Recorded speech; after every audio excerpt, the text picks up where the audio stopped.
Maayong adlaw sa tanan guys. Sa lahat po ng taga Manay, no? Lugar ng Manay guys.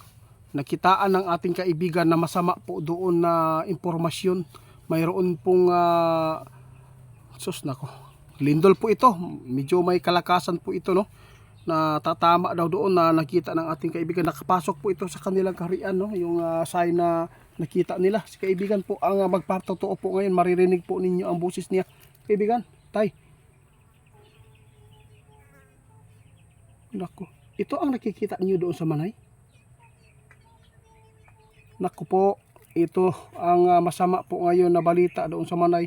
Huwag lang po kayong matakot ha. Hindi po namin ito gusto na ipaabot dyan kasi ayaw ko talaga makapagbigay po ng takot sa inyo. Pero mas maganda man po talaga na maipaabot para yung mga nagtitiwala o maniniwala makapaghanda. Hindi lang po sa Manay ha, doon sa Mati din. Mag-ingat kayo kasi iwan ko lang kung Manay, malapit po ba ito sa Mati kaibigan? Hindi ko talaga mga kabisadong lugar na to guys. Nakakatakot po itong impormasyon ni kaibigan, no? Manay daw ang lugar na mayroon pong nakita sa kaibigan doon na may makasagupa na malakas-lakas na lindol.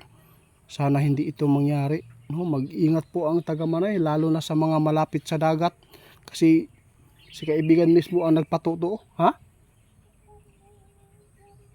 Na ingat po tayo ha. Sana hindi ito sa Mindanao ang tatama yung tsunami. May nakita si kaibigan guys na may makasagupa ng tsunami. Ay nako po. Happy Huwebes man taron kaibigan. Thursday. Happy Thursday po sa inyong lahat. Sus kaibigan, naunsa naman taon ni mga impormasyon ninyo ay dagan na makaayo ang nangahadlok og kada magipang paabot nagkatotoo. Ano po?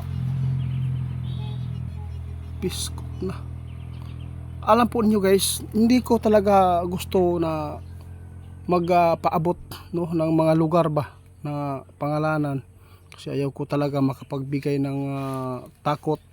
Pero kailangan man po talaga dahil po baka po yung mga tao ba na hindi nakarinig sa mga impormasyon sa iba, at least itong video natin na ginawa dito ng babala, baka po dumaan ba sa wall nila, di mapanood nila itong babala ni kaibigan. Si kaibigan po talaga ang nakakita dito, hindi po talaga ako. Minsan po pumapasok sila sa sa panaginip na ito po ang ipapaabot sa inyo tulad po ng ipinapaabot po ng ating kaibigan sa akin na vision na Ghost Hunter 88 yung ipinapaabot natin. Sila po talaga ang nag-guide sa atin, no? Dili lang gud ang Manay o Mati ang mag-amping, tananta na mga lugar diri sa Pilipinas kay banta man gud taog kining lindol na kusog. Kaya ang the big one guys, wala pa gyud na abot, no? Wala pa gyud. Pasalamat mo ana. Pasalamatan ninyo ng mga tao na nitabang og ampo diya na wala gyud nahitabo tungod kay pinakagamhanan gyud kaayo ang pag-ampo kaibigan. Mo nang ayaw gyud mo og sawa sa pangayo og protekta sa Ginoo, no? Pati ako kaibigan ayaw ko talaga na mayroon akong mabigyan ba ng kalungkutan dahil sa pagpapaabot, pero mas maganda man daw talaga ipaabot kasi hindi tayo masisisi, no? Na baka mayroon po mga tao na makapunta sa atin, may kaibigan ka naman pala, bakit hindi ninyo sinishare po yung nakikita nila? Kaya ito po ginawa na po namin. Tingnan po ninyo mga idol, no? Si kaibigan sobrang nalulungkot din po na mayroon pong mga pangyayari ba na nakikita nila dito sa atin, na mapasok doon sa kanilang kaharian. Kaya agad na lang po nilang ibibigay sa atin kasi ito naman po talaga parang tayo po ang ladder dito para mapaabutan kayo. Kaya sa lahat ng makapanood, kung pwede humingi ako sa inyo na i-share po ninyo ito.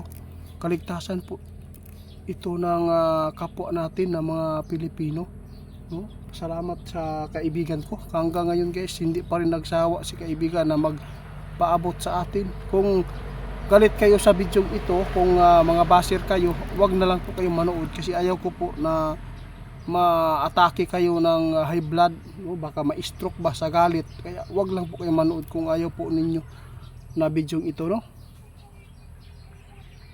Sige po kaibigan, salamat guys.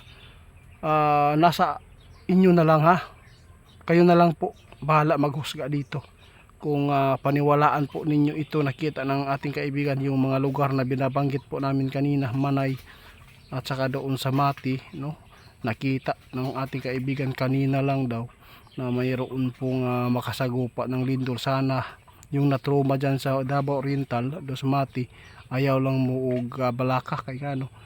Basta layo mo sa dagat, walay problema na. Pero kung dool mo, delikado yun daw na. Kay karon tuiga na ay nakita si kaibigan na tsunami. Kalungkot naman to kaibigan.